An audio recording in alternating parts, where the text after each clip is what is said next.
Hi guys, welcome back to the channel.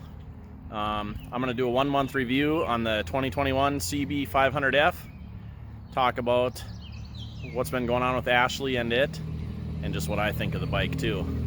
So I'm going to put my helmet on, we'll take it for a ride, and I'll talk while we're riding.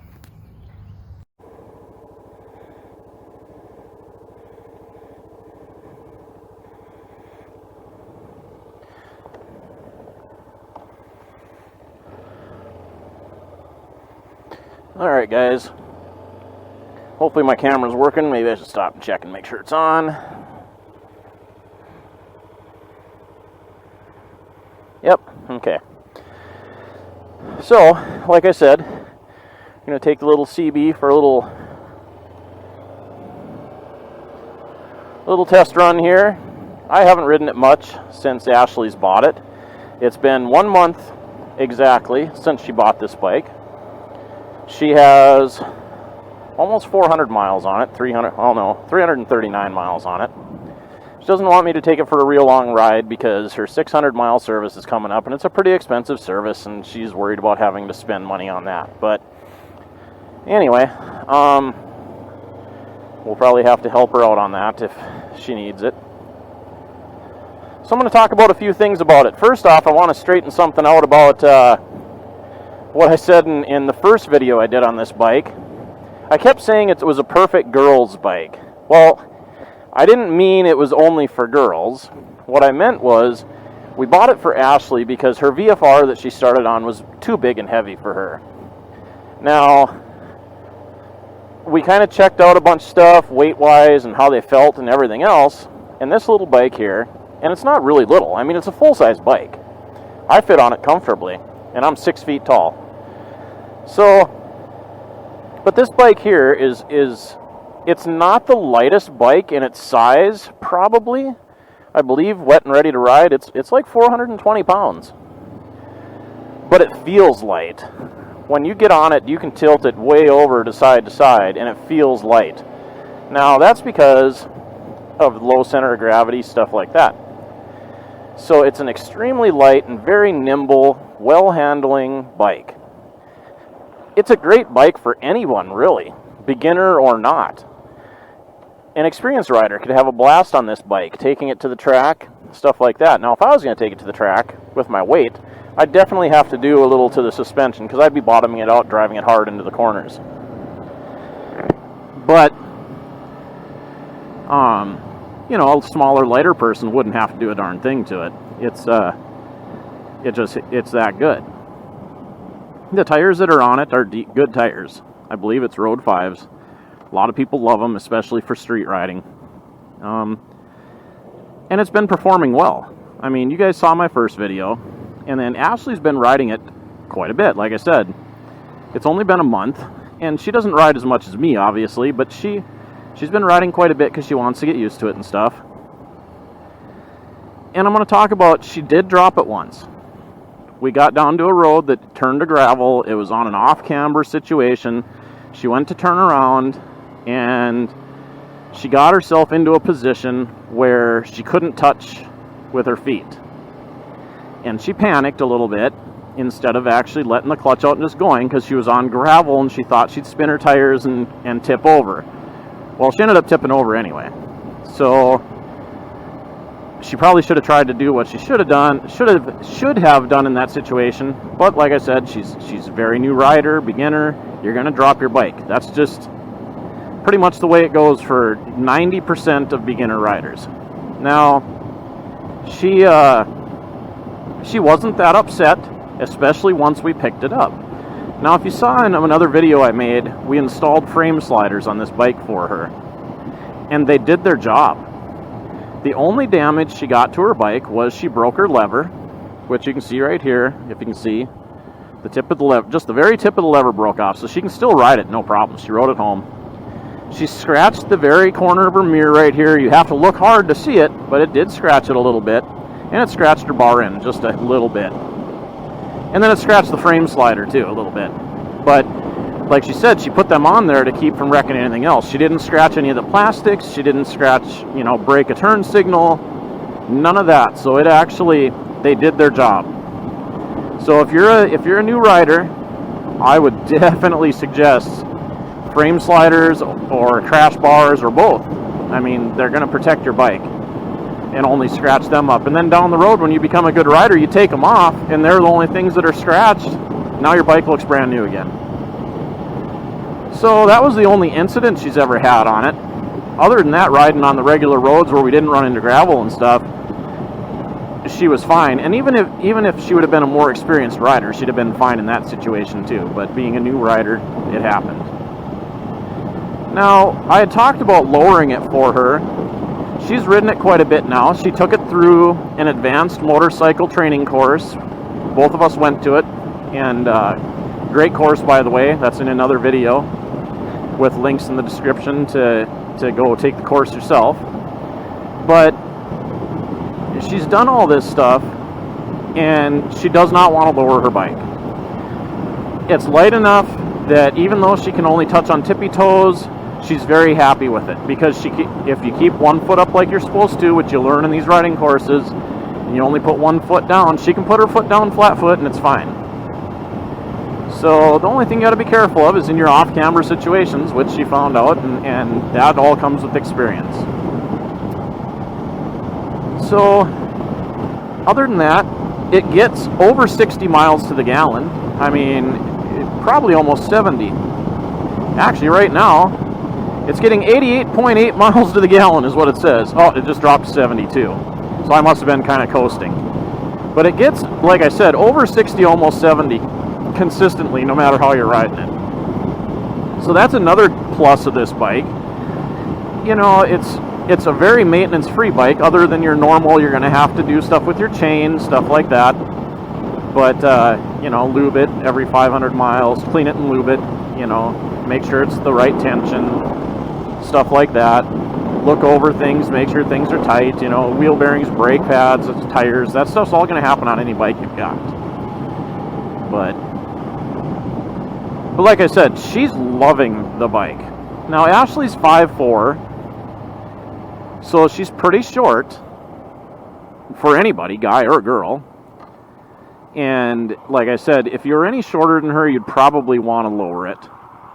She does not want to lower it because she's getting used to it, and she wants to be able to ride other bikes if she has to. Like, say something happens and she ends up having to ride one of my bikes home for me. Well, my bikes aren't lowered, so she's going to have to be able to ride a tall bike. And that's kind of what she's striving for. The bike actually handles so well and stuff that she's doing very well in twisties and all over the place.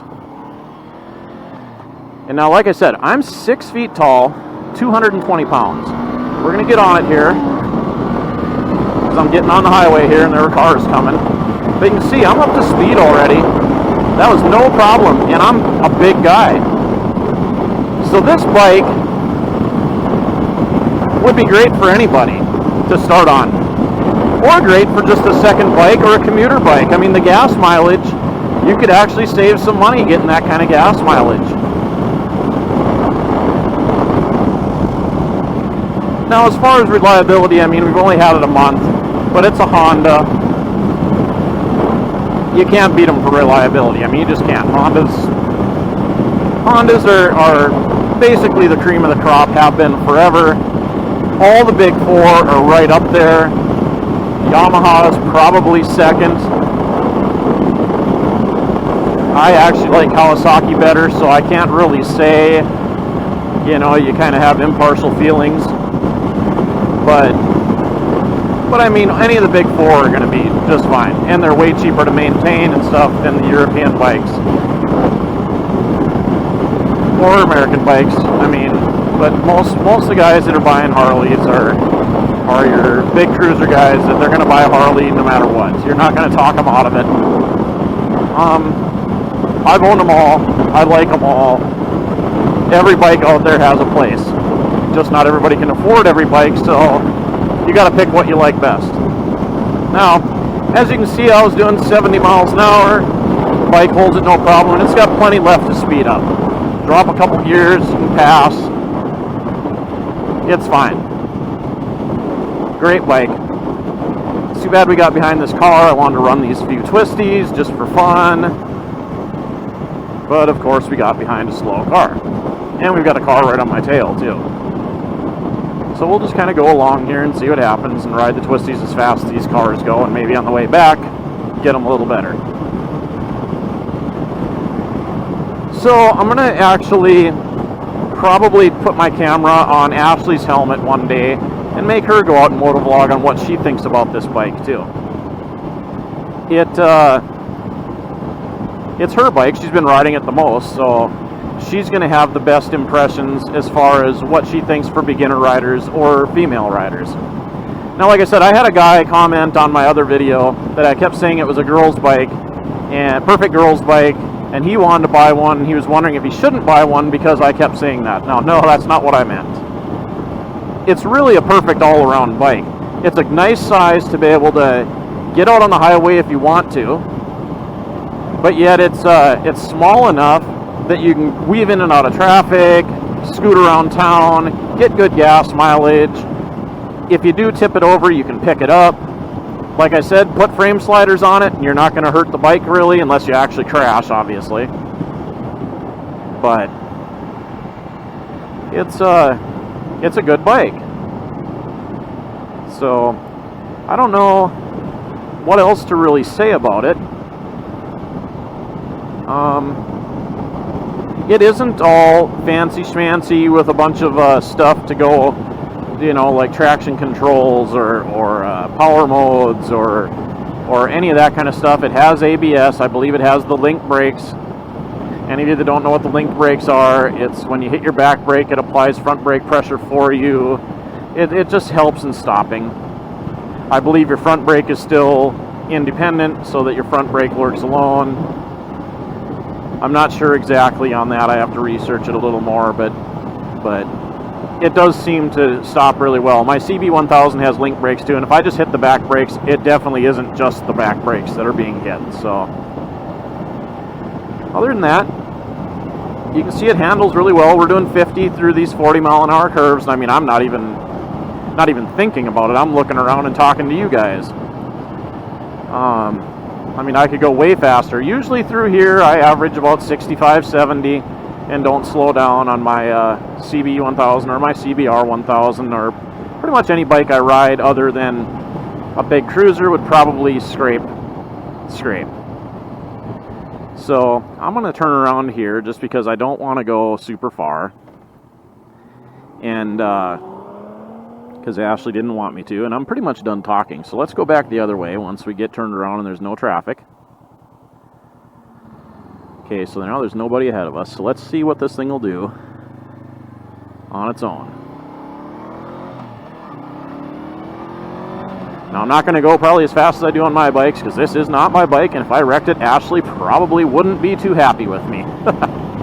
But we'll see. I mean, we're doing okay. 55. What do we got? 60. So I'm just going to kind of hold it here. I'm not going to push it past 60 just because not my bike, like I said. Although it feels like I could. I mean, it's so light and nimble. It turns in so nice. It goes around the curve so nice. I mean, I held it 59, 60 there.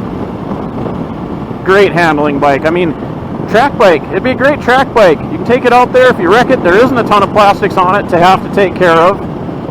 You know? I mean, it's great. That's a little sharper curve. We held it around 55, 60, no problem. And like I said, I haven't been riding this bike. If I got used to it, yeah, it'd be easy to just tear this thing up. So, any of you guys out there that are thinking about buying this bike, I wouldn't hesitate. Whether you're an experienced rider that just wants a little bike to have fun with, or a beginner rider that wants to learn, yeah, it's probably not quite as small and light as, say, a 300. I know it's about, height-wise, it's about the same. The 300s are tall, too. But it's got a little more power so you can get on the highway. But it's not crazy power that you're going to end up messing up. I really honestly think this is a better beginner bike than a 300. Yeah, as you can see, I mean, we held 60, 55 to 60 through those twisties, not even trying. Talking the whole time, just relaxed riding. and they're all 35 to 40 mile an hour recommended curves. So yeah, this bike handles awesome. So my impression, like I said, great bike. Are there better bikes out there? I don't know if there are as far as this size bike. You know, you can jump up to an FZ07, but that's a whole different bike. It's a lot more power. You can jump up to a CB500, same thing. You know, they're almost 100. I mean, the CB500, I believe, is 100 horsepower, and the FZ07, I think, is right there too. You know, they weigh about the same, but they're going to have that power that you always got to have in the back of your mind if you're a beginner to be careful with. Now, if you're an experienced rider, they might be a better bike. They're probably not going to get the gas mileage that this bike gets. That's the other thing you got to look at, is this thing's going to get phenomenal gas mileage, where they're probably going to suck a little more gas. You know, my CB1000, if I ride it really nice, I can almost get 40. That's riding it nice. How many of us ride real nice? Not many. And that's on the highway or on twisties, you know, out in the open road, not in town. This bike, like I said, is getting 60 all the time. So, light, nimble, comes with good tires. Everything works like it should. Very comfortable. We put this little windscreen on here. Ashley had never ridden it before we put it on. She thought it was so windy, but I can tell you right now, riding at home without the windscreen and riding at home with the windscreen, it makes a huge difference. I mean, I can still feel it buffeting my helmet a little bit, but it's not bad at all. I mean, it is very good, and it's not buffeting my body. It's not trying to push me off the back of the bike like it did the day I rode it home. So definitely a good thing to add is that little windscreen. I mean, it doesn't look like it would probably do much, but it does a ton. So add the frame sliders if you're a beginner. Add the windscreen just for comfort out on the road. And it's a great little bike.